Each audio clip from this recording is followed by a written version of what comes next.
Fíjense esto. Cuando yo le pregunto a las personas cuál es el objetivo de la vida, el 90% de las personas me dicen ser feliz. No, el objetivo de la vida es ser feliz. Yo vine a este mundo a ser feliz. Pero resulta que eso es un mal enfoque. Ser feliz es algo que vas a descubrir en el camino. Pero fíjate, una vez vi una entrevista de un sicario y ese día entendí que no es el objetivo de la vida ser feliz. Al sicario le preguntaron, ¿qué sientes cuando matas? Y él dijo, siento una energía que me, mira qué curioso, como lo que habla Jean Paul, una energía que me corre por el cuerpo y me llena, dijo, me llena y me hace feliz. Entonces, hay gente que es feliz matando, hay gente que es feliz robando, hay gente que es feliz mintiendo. El objetivo de la vida no es ser feliz, es evolucionar conscientemente. ¿Cómo podemos medir el nivel de conciencia de una persona? Ahí va otro error de enfoque. El 90% de las personas te dicen, bueno, los que sean buenos, los que ayuden a otros. Eso es filantropía, ¿ya? Ayudar a otra persona es ser buena gente simplemente. Les voy a explicar cómo la conciencia no llega al acto. La conciencia está acá. Fíjense, el otro día vi una entrevista de un hombre que supuestamente es uno de los más grandes representantes de la conciencia. Y él viene a hablar sobre, hay una parte del cerebro, según él, con sus estudios, que se activa cuando uno está siendo consciente. Y según él, en esa parte del cerebro, si se destruyera, dejaríamos de ser conscientes. Y eso vendría a destruir el trabajo de Alan Kardec, el trabajo del amigo Jean Paul, el trabajo de muchos, porque fíjate, y cuando tú te sales del cuerpo, haces un viaje astral, tú eres consciente. Incluso hay gente que puede ver su cuerpo ahí abajo. Hay gente que ha muerto, que han estado legalmente muertas y luego los entrevistan. Las personas vuelven a la vida y cuentan que vieron su cuerpo, lo que vieron en ese otro plano. Estaban conscientes en ese momento. Entonces, la conciencia no está en el cerebro. Por deducción, la conciencia tiene que ser el mismo espíritu.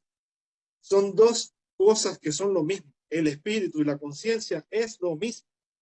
Fíjate que tú te mueres y te vas al otro plano, pero tú estás consciente. Tú sigues manteniendo el amor por tus familiares. Sabes quién eres. Sabes del bien y el mal. Sabes todo eso. Estás consciente. Ahora les voy a explicar otra cosa. El ejemplo de que por qué la conciencia no llega a la acción. Vamos a hacer un ejemplo. Las personas que están parapléjicas, que están paralizadas del cuello para abajo, pueden estar en una cama tirado, inmóvil, pero él en su cabeza puede estar pensando, se está botando el agua porque hay una tubería rota, hay muchos animales en la calle pasando hambre, hay niños que podríamos alimentarlos si hacemos una reducción en el presupuesto del ejército, y puede pasar todo el día maquinando en su cabeza y es hiperconsciente, ¿no? Pero no se puede mover, no puede actuar y eso no le quita al que sea consciente. Entonces hay que dejar un poquito ese egoísmo y ese ego de decir, yo ayudo, yo soy súper consciente. No, no, amigo, usted está equivocado. La conciencia no llega al acto. ¿Cómo ve la conciencia dentro de la religión, amigo Jonathan, por ejemplo? Sí, bueno, la conciencia sería, digamos, o sea, está muy estrechamente relacionado con el alma, ¿verdad?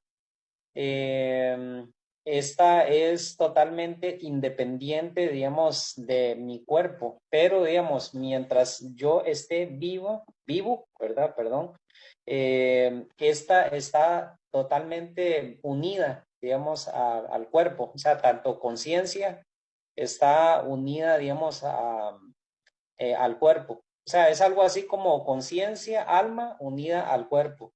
Una vez que yo muera, entonces aquí ya, o sea, se separan. O sea, tanto la conciencia como el alma se separa del cuerpo. El cuerpo vuelve a la tierra y la conciencia y el alma, ¿verdad? O sea, estas que están, digamos, estrechamente unidas, eh, pasan por un juicio particular donde, digamos, se miden los actos que uno hizo, digamos, en vida, tanto buenos como malos, Se ¿verdad? hace un Y, juicio, perdón, se hace un juicio prácticamente, un juicio divino, ¿no? A cada... un juicio particular donde uno ve toda, digamos, su vida desde que nació hasta que murió. Entonces, sopesando todos los actos buenos y malos, uno ya se va a estar con Dios para siempre o a estar totalmente separado de Dios para siempre, ¿verdad?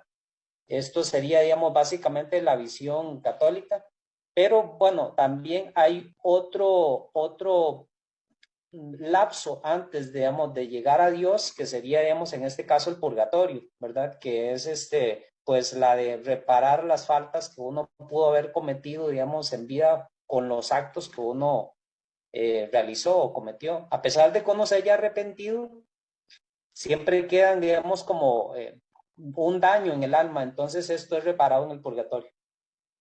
Ya, ya. Una cosa que se me olvidó decir, el programa donde aparecen las personas que estaban legalmente muertas y luego vuelven a la vida, hay unas personas que invitan al programa, se llama La Noche, de TVE. Ese programa lo daban en los 90, pueden buscarlo en YouTube. Amigo Jean Paul, ¿nos puede hablar un poco de esa energía toroidal que nos protege y que se puede romper permitiendo el acceso a estos seres? Adelante.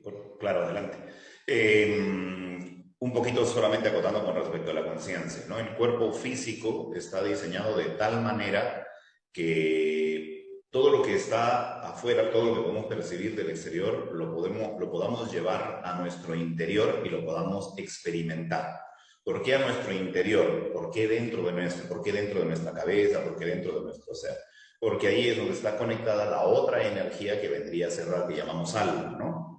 Dentro del bosquejo que les estaba explicando hace un rato, ¿no? De Baphomet, de Miurgo, volviendo un poquito a ese punto, está algo que se llama el espíritu, que está entre el yo superior y el alma que está metida dentro del cuerpo. O sea, un yo superior, que es una energía muy poderosa, no podría estar habitando un cuerpo físico, un cuerpo, porque no lo aguantaría. El cuerpo físico no está diseñado para aguantar un ser superior de ese tipo.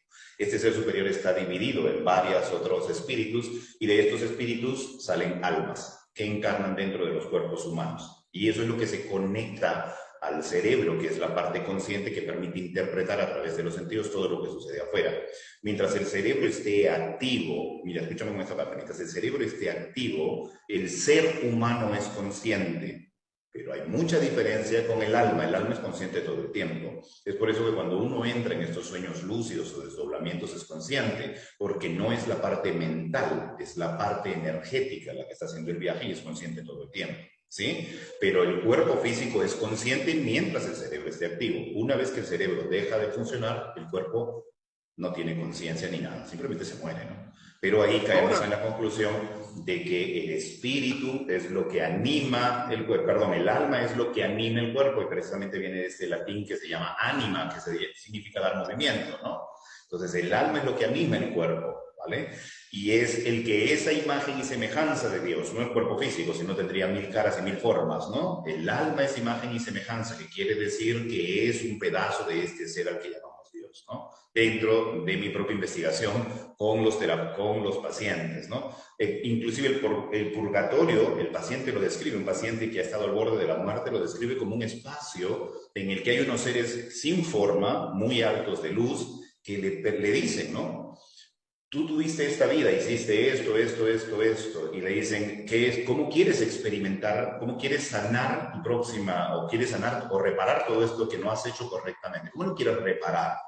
¿Quieres experimentar lo que le hiciste a tus víctimas o quieres tener la posibilidad de ayudar a personas que hayan experimentado lo mismo que tú hiciste? Te dan la opción. Dices, yo quiero ser terapeuta, listo, baja a la tierra y repara todo el daño que hiciste, ¿no? Y bajas a la tierra y nuevamente comienzas a trabajar en un cuerpo nuevo, con una nueva morfología, con una nueva para poder reparar, equiparar la balanza karmática, ¿no? Para ponerle algún nombre, balanza karmática utilizando un poco de los Vedas, ¿no? Pero en realidad lo que se busca es que se repare el daño que se hizo, ¿no? Pero repare, ojo, no hay un castigo, o sea, no es un castigo, o sea, no, tú porque violaste en tu vida anterior ahora te va a tocar ser violado. No necesariamente es así, es una experiencia de la propia alma, ¿no? En una sesión que tuve, que fue muy interesante, algún día hablaremos solamente de religión porque es un tema muy extenso, ¿vale? Pero en una experiencia que tuve muy interesante, hablando con un yo superior a través del paciente, el yo superior precisamente describía eso, ¿no? Decía que el ser humano aquí está experimentando, es como si un ser superior se estuviera experimentando a sí mismo, ¿sí? Y que a través de las experiencias que se llevaban aquí a cabo en la Tierra, él adquiría información, mas no intervenía. Una vez que ya estás aquí, ya no interviene nadie. Ni siquiera, es más, Dios está lejano, ¿no? Pero como bien te describió hace un rato Jonathan, hay jerarquías. Entonces, cada jerarquía se encarga de cada cosa, igual como un presidente, los alcaldes en cada lugar van trayendo información y así es como se entera el de arriba. El de arriba no está al tanto de lo que tú haces, a pesar de que seas parte de indivisión. No individualidad, ojo, indivisión, que es muy distinto a individualidad, ¿no? Indivisión quiere decir que nunca dejas de ser parte de ese ser. O sea, al final todo lo que sucede va a llegar a ese ser de todas maneras, ¿no? Al arquitecto, el creador de todo. Tenemos la tecnología, celulares, televisión, sin embargo, tenemos una venda. Yo siempre digo que tenemos una venda en los ojos, porque mucha gente no quiere, o sea, no quiere despertar de cierta manera con este tema. La gente lo quiere hacer a un lado. Y de esa manera es lo que me impulsó, o sea, como lo decía anteriormente, a plasmar todo este tipo de seres. Yo, por ejemplo, mucha gente a veces me dice, bueno, pero es que tú dibujas muchos reptilianos o grises y son malos. Y yo le digo, no, así como le decía Jean Paul, no, hay fuerzas positivas y hay fuerzas negativas. ¿Sí? Y hay diferencias entre ellos en su morfología y todo, digamos, en sus intenciones también, ¿no? Yo tuve contacto con estos, pero fíjense la diferencia entre el gris común, ¿no? Como hay seres humanos buenos y como hay seres humanos malos, hay reptilianos buenos, reptilianos malos, grises buenos, grises malos. Y eso es difícil de comprender para la gente, parece, ¿no?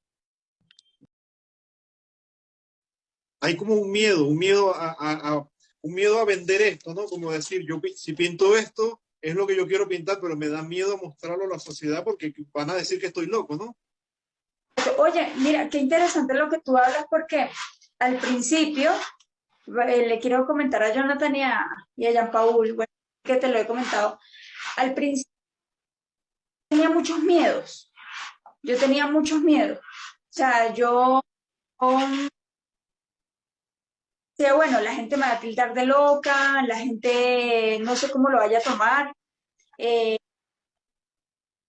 siempre era pensando en lo negativo más no en lo positivo. Y hoy en día hacer una reflexión de eso. Yo digo que el peor enemigo del ser humano es el miedo. Es el miedo. Entonces, bueno, un día yo dije, nada. O sea, esto es lo que yo quiero plasmar, esto es lo que yo quiero hacer. Y como decía desde un principio, o sea, quiero que la gente, de cierta manera, se identifique con lo que yo he plasmado. Mira que ha llegado, creo que al principio de la conversación, cuando, por ejemplo, las que hablaban de experiencias, en cuanto a qué experiencias ha tenido cada persona.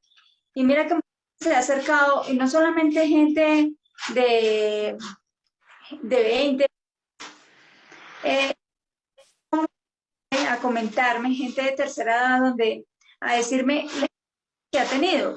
Y yo digo, wow, qué interesante, porque de cierta manera este tema no se le puede contar a todo el mundo porque la gente te puede tildar de loco, te puede tildar, bueno, cuántas críticas pueden pasar, ¿no? Y una claro, vez hay gente que ha tenido su contacto, pero le da miedo contarlo por burla, ¿no? Van a quedar en ridículo. Pero al ver que tú te estás expresando es como una carta que los invita, ¿no? Los invita a, bueno, y si ella pinta esto, porque yo no puedo hablar de lo que me pasó. Y no quiero extenderme, pero una cosa que quiero dejar es que tenemos que ser muy conscientes de que de que este tema también se puede ver bonito, o sea, de qué manera tenemos que investigar, indagar y que hoy en día estas cosas que están pasando estos 2 últimos años, que la gente obviamente se abra un poco. Que tenga un poco más de aceptación, ¿no? Aceptación al tema. Al tema, así es. Aceptación al tema y que esto ya lo dejemos, porque obviamente con tantas cosas, videos, YouTube, o sea, tantas fuentes de donde podemos aprender cosas y que gente, eso ya es como una burla, ¿no? Como una burla. como donde tenemos que aprender y que de manera, si ellos están, es porque ellos tienen una misión. Exacto. No sé cuál misión hasta ahora, porque como te he dicho a ti desde un principio, no soy ufóloga, ¿sí? Pero sí he tratado de investigar y de aprender, pero eso es lo que le quiero transmitir a la gente, que nos hablamos un poco. Fíjese, hablando de la conciencia, Jean Paul, mira qué interesante, los personajes religiosos o políticos no son seleccionados por su nivel de conciencia, son seleccionados por el conocimiento en el área o la popularidad. Porque si fueran seleccionados por su nivel de conciencia, no existirían políticos corruptos, no existirían religiosos violadores, como por ejemplo curas pedófilos, entre otros. No quiero extenderme porque quizás voy a atacar a algún grupo, ¿no? Es como, usted sabe, quizás hasta me bloquean el video ahí. Pero bueno, es muy interesante cómo las personas, estamos viviendo un mundo en que la popularidad gobierna. La popularidad gobierna. Y no la conciencia. Y es lamentable. Es de verdad muy lamentable. Mira, yendo un poquito a lo que dijo ahorita Betsy, ¿no? El temor, el miedo. El miedo de iniciar algo, de empezar a aperturar, a abrir conocimiento, a abrir información.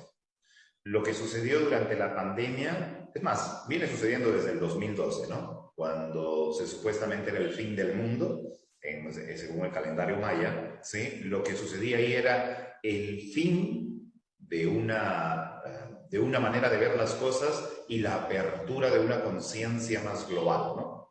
Y es cierto, bueno, yo me muevo dentro de un grupo de personas en el que el afán es ayudar a las personas a abrir conciencia, ¿no? Y no abrir conciencia con respecto solamente al tema extraterrestre, no abrir conciencia en términos generales, ¿no? Que el ser humano se dé cuenta de la capacidad que tiene y del mini Dios que es, ¿no? Del mini Dios que es, no limitado nuevamente como toda su vida estuvo de creerse imperfecto y la última rueda del coche, sino por lo contrario, sentirse parte de la creación como ser co-creador de una realidad, ¿no? Entonces, trabajando desde ese punto de apertura, esto se disparó. O sea, las redes sociales, la cantidad de personas, la cantidad de gente, la cantidad de motivadores que estaban en la misma línea se disparó.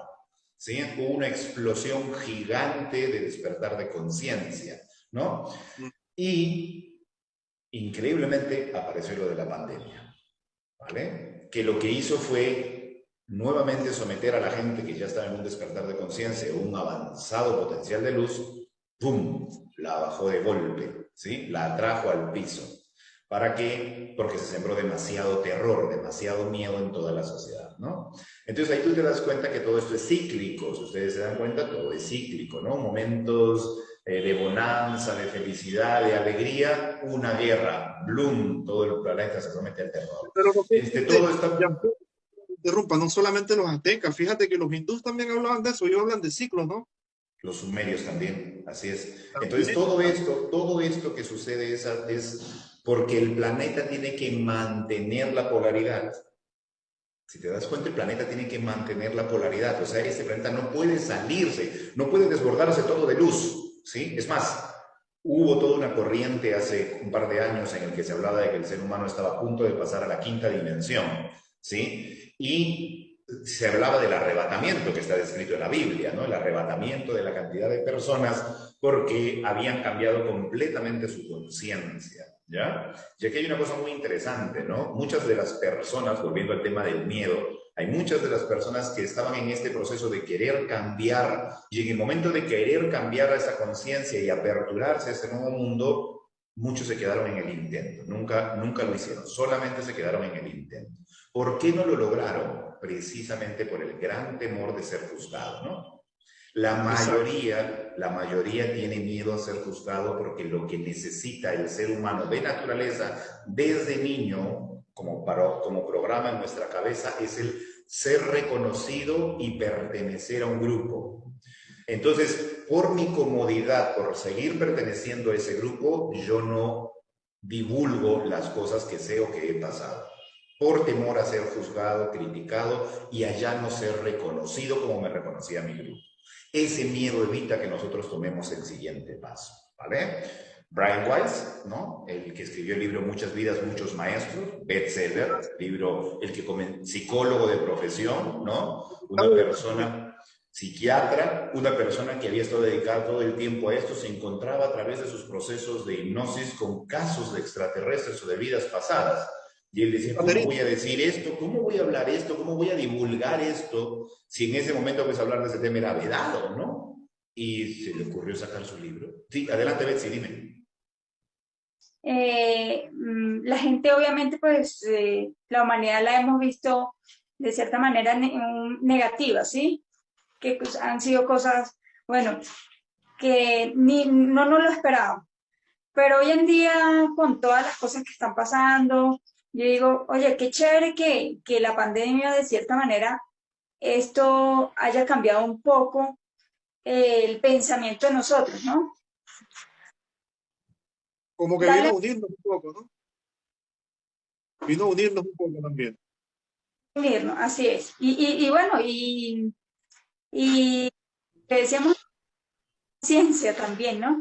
Porque mira, que hoy en día, yo digo, siempre digo que lo peor que podemos tener es los medios de comunicación, o sea, por ejemplo, la televisión. Nos meten un miedo de que la muerte, si tú, por ejemplo, no te pinchas, que si tú no te pinchas, tú no vas a revivir. Y yo digo, lamentablemente, y qué pena que haga este paréntesis, yo digo, lamentablemente, cada uno tiene un criterio, ¿sí? Y cada una decisión. Entonces, miedo, todo es un miedo, todo es un miedo. Y yo digo, no, eso no puede, o sea, eso no puede pasar. Ya la gente tiene que entendernos un poco del miedo, y tenemos... Claro, pero es la finalidad, o sea, para no tocar ese tema que con bastante cuidado hay que tocarlo porque te tumban el video, eso te lo digo, esta parte corta. Te tumban el video en una. Si hablas del tema te lo tumban en una, ya pasando una sola cosita iba a decir, que está la gente que se pincha y luego se muere también, ¿no? Se ponen hasta las 4 y se mueren. Sí, igual es. Entonces, bueno, pasemos la página para que no se el video. Pasemos la página. Para que no nos pinchen el video.